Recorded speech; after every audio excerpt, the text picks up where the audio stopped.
RCF.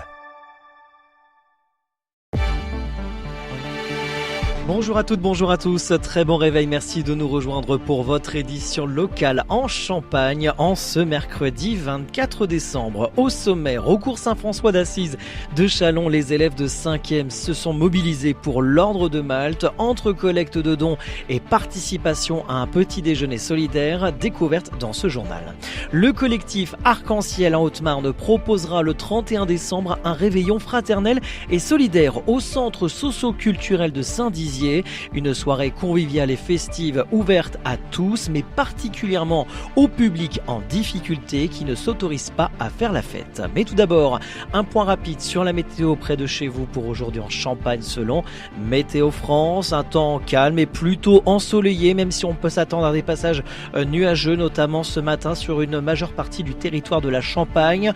Encore un peu nuageux cet après-midi vers le sud de la Champagne. Pour le nord, de belles éclaircies sont au programme, mais les températures reviennent à la normale, c'est-à-dire froides de saison. Elles fluctueront entre 0 degrés ce matin et 3 degrés cet après-midi. Avec des rafales de vent allant jusqu'à 60 km/h par endroit venant du nord-est. RCF Cœur de Champagne, le journal Christopher Fausten.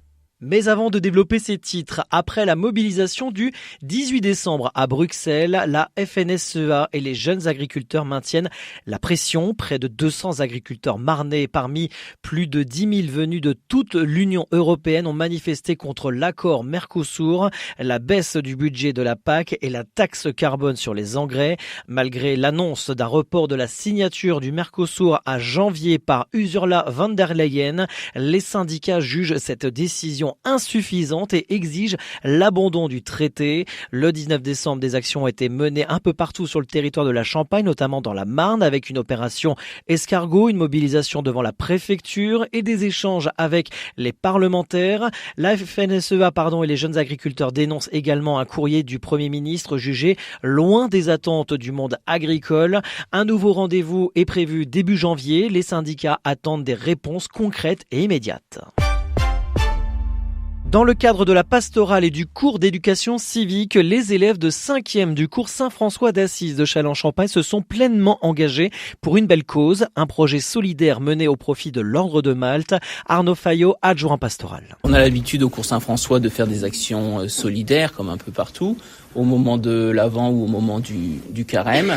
On a beaucoup travaillé avec le Secours catholique, on a déjà fait des collectes avec nos maisons où chacun a ramené des produits d'hygiène ou des habits pour le Secours catholique. Et cette année, on avait dit il faut que les jeunes connaissent d'autres associations locales.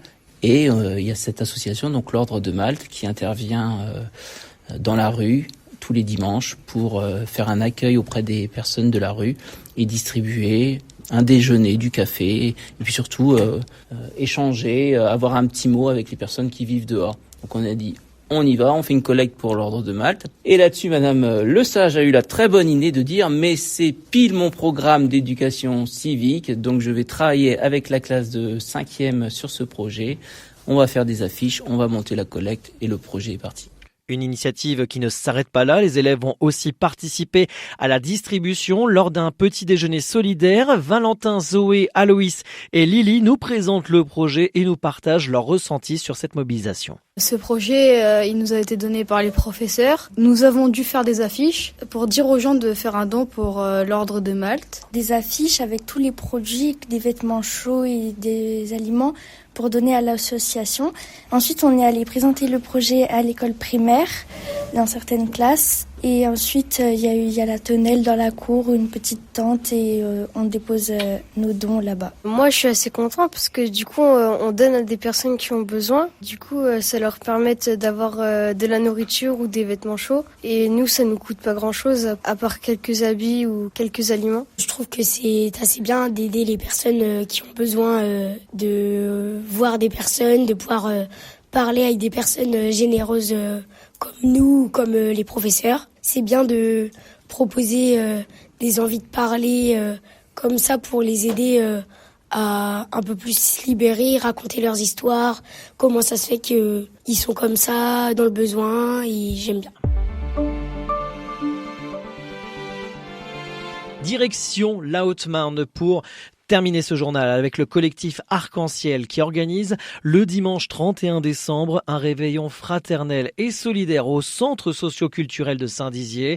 Une soirée conviviale et festive ouverte à tous, pensée en priorité pour les personnes isolées ou en difficulté qui n'osent pas toujours s'autoriser à célébrer le passage à la nouvelle année. Les portes du centre socio-culturel ouvriront dès 19h pour accueillir jusqu'à 400 convives.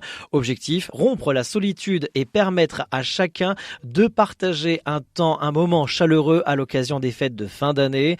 Au programme, un repas festif préparé par les bénévoles grâce aux dons et au soutien de professionnels, mais aussi des jeux, de la musique et une piste de danse pour prolonger la soirée. Le réveillon se veut volontairement sans alcool, à l'exception d'une coupe de champagne offerte à minuit pour célébrer l'arrivée de 2026 à consommer avec modération. Les inscriptions sont d'ores et déjà ouvertes au local du Secours Populaire les lundis de 14h à 16h, au vestiaire du Secours Populaire du lundi au vendredi 14h-16h également, à la Masse tous les matins de 10h à midi et à la Croix-Rouge tous les vendredis de 9h à 17h. Un rendez-vous placé sous le signe du partage et de la solidarité pour finir l'année ensemble. En cette période de fête, l'établissement français du sang lance le mois de la générosité dans le bassin d'Épernay. Les habitants sont invités à donner leur sang, plaquettes ou plasma pour répondre aux besoins constants des hôpitaux alors que la fréquentation des collectes hivernales baisse. 2 collectes sont encore programmées après Épernay hier. Ce sera Montmirail le 26 décembre et Dormans le 30 décembre. La maison du thon de Reims reste ouverte toute l'année pour ceux qui ne peuvent pas se déplacer. Chaque don peut sauver jusqu'à 3 vies. Du 26 décembre au 23 janvier, les Chalonnais pourront déposer leur sapin naturel dans 10 sites de la commune, ainsi que devant les magasins Cercle Vert et Jardiland. Les sapins sans décoration ni sac seront broyés pour être transformés en paillage pour les massifs. Reims a officiellement exprimé ce lundi 22 décembre son souhait d'accueillir le grand départ du Tour de France 2028. La ville et la région Grand Est ont formulé leur candidature sur le parvis de la cathédrale auprès du chef du Tour de France, Christian Prudhomme. Un projet présenté comme un levier d'attractivité et de rayonnement international. Si Reims avait déjà été ville de départ ces dernières années, il fallait remonter à 1956 pour un grand départ. Après les choix récents d'ASO en France et en Europe, l'espoir restait permis pour la Cité des Sacres.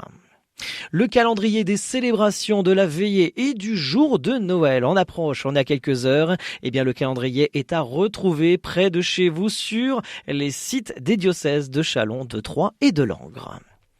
Et un mot de sport rapide pour clôturer ce dernier journal de l'année avec la Rémoise Laurine Schild, sélectionnée pour les Jeux Olympiques d'hiver, 2e des championnats de France élite de patinage artistique ce week-end à Briançon.